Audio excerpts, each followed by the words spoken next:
ଅଧ୍ୟାୟ ଷଷ୍ଠ ଓ ସପ୍ତମ ଆରମ୍ଭ। ଶିବପୁରାଣ ଶ୍ରବଣର ବିଧି ଓ ଶ୍ରୋତାଙ୍କ ପାଇଁ ପାଳନୀୟ ନିୟମ। ସୈନକ କହୁଛନ୍ତି, ମହାପ୍ରଜ୍ଞ ବ୍ୟାସ ଶିଷ୍ୟ ସୁତ ଆପଣଙ୍କୁ ନମସ୍କାର। ଆପଣ ଧନ୍ୟ ଓ ଶିବ ଭକ୍ତଙ୍କ ମଧ୍ୟରେ ଶ୍ରେଷ୍ଠ।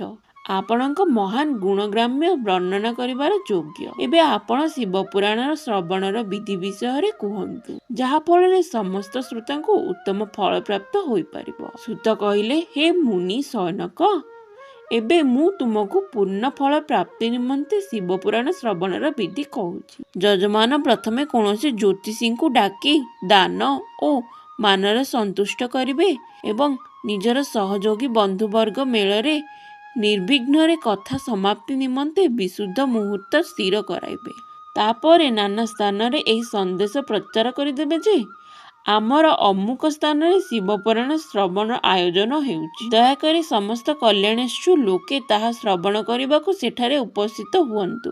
ଅନେକ ଲୋକ ଭଗବାନ ଶ୍ରୀହରିଙ୍କ ଚରିତ୍ର ଶ୍ରବଣରୁ ବହୁତ ଦୂରରେ ଅଛନ୍ତି। କେତେକ ସ୍ତ୍ରୀ ଶୂଦ୍ରାଦି ଶିବଙ୍କ କଥା କୀର୍ତ୍ତନରୁ ବଞ୍ଚିତ ଅଛନ୍ତି।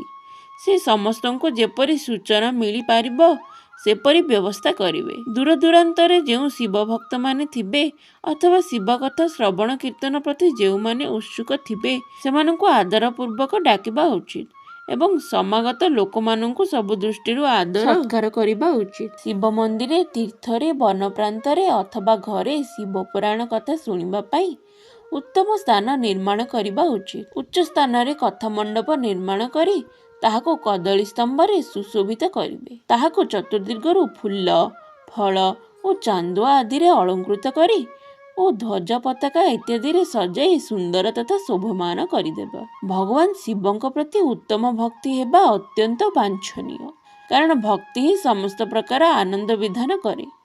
ପରମାତ୍ମା ଶିବଙ୍କ ପାଇଁ ଦିବ୍ୟ ଆସନଟିଏ ରଖିବେ ଏବଂ କଥାବାଚକଙ୍କ ପାଇଁ ମଧ୍ୟ ଏପରି ଗୋଟିଏ ଉତ୍ତମ ଆସନ ପ୍ରସ୍ତୁତ କରିବେ, ଯାହା ତାଙ୍କ ପାଇଁ ସୁଖକର ହେବ। ମୁନେ, ନିୟମ ପୂର୍ବକ କଥା ଶ୍ରବଣକାରୀ ଶ୍ରୋତାଙ୍କ ପାଇଁ ମଧ୍ୟ ସୁନ୍ଦର ସ୍ଥାନରେ ବ୍ୟବସ୍ଥା କରିବା ଆବଶ୍ୟକ। ଅନ୍ୟ ଶ୍ରୋତାଙ୍କ ପାଇଁ ସାଧାରଣ ସ୍ଥାନ ରଖିବେ। ଯାହାଙ୍କ ମୁଖ ନିଃସୃତ ବାଣୀ ଦେହଧାରୀଙ୍କ ପାଇଁ କାମଧେନୁ ପରି ଅଭୀଷ୍ଟ ଫଳଦାୟୀ ହୋଇଥାଏ, ସେପରି ପୁରାଣବେତ୍ତା ବିଦ୍ୱାନ ବକ୍ତାଙ୍କ ପ୍ରତି କଦାପି ତୁଚ୍ଛ ବୁଦ୍ଧି କରିବା ଉଚିତ ନୁହେଁ। ସଂସାରରେ ଜନ୍ମ ତଥା ଗୁଣ ଆଧାରରେ ଅନେକ ଗୁରୁ ମିଳିପାରିବେ, କିନ୍ତୁ ସେମାନଙ୍କ ମଧ୍ୟରେ ପୁରାଣର ଜ୍ଞାତା ବିଦ୍ୱାନ ହିଁ ପରମ ଗୁରୁ ରୂପେ ଗଣ୍ୟ ହୁଅନ୍ତି। ପୁରାଣବେତ୍ତା ବକ୍ତା ପବିତ୍ର, ଦକ୍ଷ, ଶାନ୍ତ, ଈର୍ଷାଦିରୁ ମୁକ୍ତ, ସାଧୁ ଓ ଦୟାଳୁ ହୋଇଥିବା ଆବଶ୍ୟକ। ଏପରି ପ୍ରବଚନ କୁଶଳ ବିଦ୍ୱାନ ହିଁ ଏହି ପୁଣ୍ୟମୟୀ କଥା ପ୍ରବଚନ କରିବେ। ସୂର୍ଯ୍ୟୋଦୟରୁ ଆରମ୍ଭ କରି 3.5 ପ୍ରହର ପର୍ଯ୍ୟନ୍ତ ଶିବପୁରାଣ କଥା ଉତ୍ତମ ରାତିରେ କହିବା ଉଚିତ। ମଧ୍ୟାହ୍ନ କାଳରେ 2 ଘଡ଼ି ବିରାମ ଦେବେ, ଯାହାଫଳରେ ଲୋକ ମଳମୂତ୍ର ବିସର୍ଜନ ନିମନ୍ତେ ଅବସର ପାଇପାରିବେ।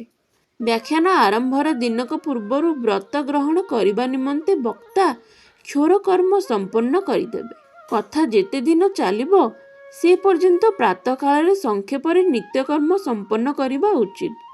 ବକ୍ତାଙ୍କ ପାଖରେ ସହାୟକ ରୂପେ ଆଉ ଜଣେ ସେହିପରି ବକ୍ତା ମଧ୍ୟ ରହିବା ବାଞ୍ଛନୀୟ। ସେ ମଧ୍ୟ ସମସ୍ତ ପ୍ରକାର ସଂଶୟ ନିବୃତ୍ତି ନିମନ୍ତେ ଓ ଲୋକଙ୍କୁ ବୁଝାଇବା ନିମନ୍ତେ ଯୋଗ୍ୟ ହୋଇଥିବା ଉଚିତ। ପୁରାଣ କଥାରେ ଯେପରି କୌଣସି ବିଘ୍ନ ନ ଆସିବ ସେଥିପାଇଁ ଗଣେଶଙ୍କୁ ପୂଜା କରିବେ। କଥାର ସ୍ୱାମୀ ଶିବଙ୍କୁ ଏବଂ ବିଶେଷ କରି ଶିବପୁରାଣ ଗ୍ରନ୍ଥକୁ ଭକ୍ତି ଭାବରେ ପୂଜା କରିବେ। ତାପରେ ଶୁଦ୍ଧି ଶ୍ରୋତା କାୟିକ ଓ ମାନସିକ ଭାବେ ଶୁଦ୍ଧ ଓ ପ୍ରସନ୍ନଚିତ୍ତ ହୋଇ ଆଦରରେ ଶିବପୁରାଣ କଥା ଶୁଣିବେ। ଯେଉଁ ବକ୍ତା ଓ ଶ୍ରୋତା ଅନେକ ପ୍ରକାର କର୍ମରେ ବିଭ୍ରାନ୍ତ ଥିବେ, କାମାଦି ଷଡ଼୍ବିକାରରେ ଗ୍ରସ୍ତ ହୋଇଥିବେ, ସ୍ତ୍ରୀ ପ୍ରତି ଆସକ୍ତ ହୋଇଥିବେ ଏବଂ ପାଷଣ୍ଡତା ପୂର୍ଣ୍ଣ କଥା କହୁଥିବେ, ସେମାନେ ପୁଣ୍ୟର ଭାଗୀ ହୁଅନ୍ତି ନାହିଁ। ଯେଉଁମାନେ ଲୌକିକ ଚିନ୍ତା ତଥା ଧନ, ଗୃହ, ପୁତ୍ରାଦି ଚିନ୍ତା ଛାଡ଼ି କଥାରେ ମନ ଦିଅନ୍ତି, ସେଭଳି ଶୁଦ୍ଧବୁଦ୍ଧି ଲୋକଙ୍କୁ ଉତ୍ତମ ଫଳ ମିଳିଥାଏ। ଯେଉଁ ଶ୍ରୋତାମାନେ ଶ୍ରଦ୍ଧା ଓ ଭକ୍ତିରେ ଯୁକ୍ତ ହୋଇଥାନ୍ତି, ଅନ୍ୟ କର୍ମରେ ମନ ଦିଅନ୍ତି ନାହିଁ, ମୌନ, ପବିତ୍ର ଓ ଉଦ୍ବେଗ ଶୂନ୍ୟ ହୋଇଥାନ୍ତି, ସେମାନେ ହିଁ ପୁଣ୍ୟର ଭାଗୀ ହୋଇଥାନ୍ତି। ସୁତ କହୁଛନ୍ତି, ସୈନକ, ଏବେ ଶିବପୁରାଣ ଶ୍ରବଣର ବ୍ରତ ଗ୍ରହଣ କରିଥିବା ବ୍ୟକ୍ତି ପାଇଁ ଯେଉଁ ସବୁ ନିୟମ ରହିଛି ତାହା ଭକ୍ତିପୂର୍ବକ ଶୁଣ। ନିୟମ ପୂର୍ବକ ଏହି ଶ୍ରେଷ୍ଠ କଥାକୁ ଶ୍ରବଣ କଲେ ନିର୍ବିଘ୍ନରେ ଉତ୍ତମ ଫଳ ପ୍ରାପ୍ତି ହୋଇଥାଏ। ଯେଉଁମାନେ ଦୀକ୍ଷା ନେଇ ନାହାନ୍ତି ସେମାନେ କଥା ଶ୍ରବଣର ଅଧିକାରୀ ନୁହନ୍ତି। ତେଣୁ ମୁନେ, କଥା ଶ୍ରବଣ କରିବାକୁ ଚାହୁଁଥିବା ଲୋକେ ପ୍ରଥମେ ବକ୍ତାଙ୍କ ଠାରୁ ଦୀକ୍ଷା ଗ୍ରହଣ କରିବା ଉଚିତ। ଯେଉଁମାନେ ନିୟମପୂର୍ବକ କଥା ଶୁଣିବେ ସେମାନଙ୍କ ପକ୍ଷେ ବ୍ରହ୍ମଚର୍ଯ୍ୟ ନିୟମରେ ରହିବା, ଭୂମି ଉପରେ ଶୋଇବା, ପତ୍ରରେ ଖାଇବା ଓ ପ୍ରତିଦିନ କଥା ସମାପ୍ତି ପରେ ହିଁ ଅନ୍ନ ଗ୍ରହଣ କରିବା ଆବଶ୍ୟକ। ଏହାର ସାମର୍ଥ୍ୟ ଥିବା ସେ ପୁରାଣ ଶେଷ ପର୍ଯ୍ୟନ୍ତ ଉପବାସ କରି ଶୁଦ୍ଧତା ପୂର୍ବକ ଭକ୍ତି ଭାବରେ ଏହି ଉତ୍ତମ ଶିବ ପୁରାଣ ଶ୍ରବଣ କରେ। କଥା ଶ୍ରବଣର ବ୍ରତ ଗ୍ରହଣ କରିଥିବା ବ୍ୟକ୍ତି ଦିନରେ ଥରେ ମାତ୍ର ହବିଷ୍ୟର ଗ୍ରହଣ କରିବ। ଯେଉଁ ପ୍ରକାର କଥା ଶ୍ରବଣର ନିୟମ ନିର୍ବିଘ୍ନରେ ପୂର୍ଣ୍ଣ ହୋଇପାରିବ ସେହିପରି କରିବା ଉଚିତ। ଗରିଷ୍ଠ ଅନ୍ନ, ଡାଲି, ପୋଡ଼ା ଖାଦ୍ୟ, ଶିମ୍ବ, ମସୁର, ଭାବଦୂଷିତ ତଥା ବାସି ଅନ୍ନ ଭକ୍ଷଣ କରି କଦାପି କଥା ଶ୍ରବଣ କରିବା ଉଚିତ ନୁହେଁ। କଥା ଶ୍ରବଣ ପାଇଁ ବ୍ରତ ଗ୍ରହଣ କରିଥିବା ଶ୍ରୋତା ପିଆଜ, ରସୁଣ, ହେଙ୍ଗୁ, ଗାଜର, ମାଦକ ଦ୍ରବ୍ୟ ଓ ଆମିଷ ଶ୍ରେଣୀଭୁକ୍ତ ଖାଦ୍ୟ ବର୍ଜନ କରିବେ। ସେ କାମକ୍ରୋଧ ଆଦି ଷଡ଼୍ବିକାର, ବ୍ରାହ୍ମଣ ନିନ୍ଦା ତଥା ପତିବ୍ରତା ଓ ସାଧୁସନ୍ଥଙ୍କ ନିନ୍ଦାକୁ ବର୍ଜନ କରିବେ। ସେ ପ୍ରତିଦିନ ସତ୍ୟ, ଶୌଚ, ଦୟା, ମୌନ, ସରଳତା, ବିନୟ ଓ ହାର୍ଦ୍ଦିକ ଉଦାରତା ଇତ୍ୟାଦି ଗୁଣକୁ ଆଦରି ନେବେ। ଶ୍ରୋତା ନିଷ୍କାମ ହୋଇଥାନ୍ତୁ ବା ସକାମ ହୋଇଥାନ୍ତୁ, ସେ ନିୟମପୂର୍ବକ କଥା ଶୁଣିବେ। ସକାମ ବ୍ୟକ୍ତି ନିଜ ଅଭୀଷ୍ଟ କାମନା ଅନୁରୂପେ ଫଳ ପାଏ ଏବଂ ନିଷ୍କାମ ମନୁଷ୍ୟ ମୋକ୍ଷ ଲାଭ କରେ। ଦରିଦ୍ର, କ୍ଷୟରୋଗୀ, ପାପୀ, ଭାଗ୍ୟହୀନ ଓ ନିଃସନ୍ତାନ ଲୋକେ ମଧ୍ୟ ଏହି ଉତ୍ତମ କଥାକୁ ଶୁଣିବା ଉଚିତ। ଯେଉଁ ନାରୀମାନେ କାକବନ୍ଧ୍ୟ ଇତ୍ୟାଦି 7ଟି ଦୋଷରୁ ଯୁକ୍ତ ଏବଂ ଯାହାଙ୍କର ଗର୍ଭସ୍ରାବ ହୋଇଯାଏ ସେମାନେ ମଧ୍ୟ ଶିବ ପୁରାଣର କଥା ଶୁଣିବା ଉଚିତ। ମୁନେ, ସ୍ତ୍ରୀ ବା ପୁରୁଷ ସମସ୍ତେ ଯତ୍ନପୂର୍ବକ ବିଧିବିଧାନରେ ଶିବ ପୁରାଣ କଥା ଶୁଣିବା ଉଚିତ।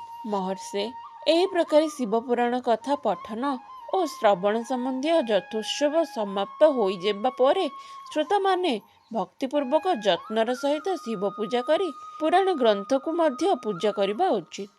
ତାପରେ ବିଧିପୂର୍ବକ ବକ୍ତାକୁ ମଧ୍ୟ ପୂଜା କରିବା ଆବଶ୍ୟକ। ପୁରାଣ ଗ୍ରନ୍ଥକୁ ନୂତନ ଓ ସୁନ୍ଦର ବସ୍ତ୍ରରେ ଆଚ୍ଛାଦିତ କରିବେ ଓ ତାହାକୁ ବାନ୍ଧିବା ପାଇଁ ସେଥିରେ ମଜବୁତ ଡୋରି ଲଗାଇବେ। ଏହାପରେ ତାହାକୁ ବିଧିବତ ପୂଜା କରିବେ।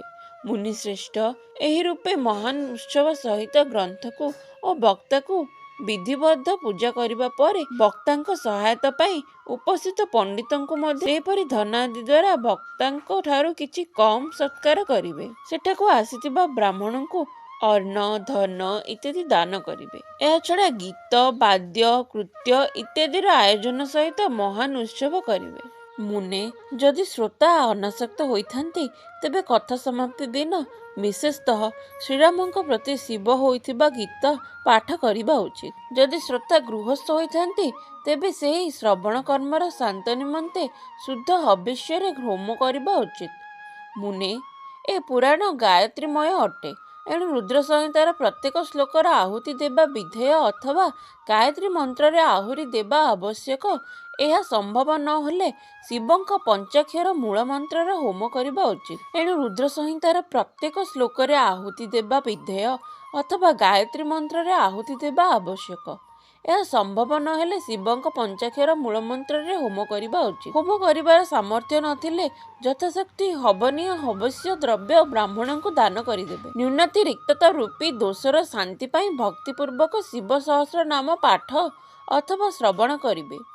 ଏହାଦ୍ୱାରା ଯେ ସବୁକିଛି ସଫଳ ହୁଏ ଏଥିରେ ସଂଶୟ ନାହିଁ, କାରଣ ତ୍ରିଲୋକରେ ଏହିଠାରୁ ବଳି କିଛି ନାହିଁ। କଥା ଶ୍ରବଣ ସମ୍ବନ୍ଧୀୟ ବ୍ରତର ପୂର୍ଣ୍ଣତା ନିମନ୍ତେ 11 ଜଣ ବ୍ରାହ୍ମଣଙ୍କୁ ମଧୁ ମିଶ୍ରିତ କ୍ଷୀରି ଭୋଜନ କରାଇବେ ଏବଂ ସେମାନଙ୍କୁ ଦକ୍ଷିଣା ଦେବେ। ମୁନେ, ସମ୍ବଳ ଥିଲେ 3 ତୋଳା ସୁନାରେ ଗୋଟିଏ ସୁନ୍ଦର ସିଂହାସନ ନିର୍ମାଣ କରି ତା ଉପରେ ଉତ୍ତମ ଅକ୍ଷରରେ ଲିଖିତ ଶିବ ପୁରାଣ ପୋଥିକୁ ବିଧିପୂର୍ବକ ସ୍ଥାପିତ କରିବେ। ଏହାକୁ ଆବାହନ ଇତ୍ୟାଦି ବିବିଧ ଉପଚାରରେ ପୂଜା କରି ଦକ୍ଷିଣା ଅର୍ପଣ କରିବେ। ତାପରେ ଜିତେନ୍ଦ୍ରିୟ ଆଚାର୍ଯ୍ୟଙ୍କୁ ବସ୍ତ୍ର, ଆଭୂଷଣ ଓ ଗନ୍ଧ ଇତ୍ୟାଦିରେ ପୂଜା କରି ଦକ୍ଷିଣା ସହିତ ସେହି ପୋଥି ବା ଗ୍ରନ୍ଥ ତାଙ୍କୁ ସମର୍ପି ଦେବେ। ଏହି ପ୍ରକାର ସୁଦ୍ଧା ଶ୍ରୋତା ଶିବଙ୍କ ସନ୍ତୋଷ ନିମନ୍ତେ ପୁରାଣ ଦାନ କରିବା ଉଚିତ। ଶୌନକ, ପୁରାଣ ଦାନ କଲେ ତାହାର ପ୍ରଭାବରେ ମନୁଷ୍ୟ ଭଗବାନ ଶିବଙ୍କ ଅନୁଗ୍ରହ ଲାଭ କରି ଭବବନ୍ଧନରୁ ମୁକ୍ତ ହୋଇଯାଏ। ଉପରୋକ୍ତ ବିଧିବିଧାନ ପାଳନ କଲେ ଶ୍ରୀସମ୍ପନ୍ନ ଶିବ ପୁରାଣ ସମସ୍ତ ଫଳ ପ୍ରଦାତା ଓ ଭୋଗ ମୋକ୍ଷର ପ୍ରଦାତା ହୋଇଥାଏ।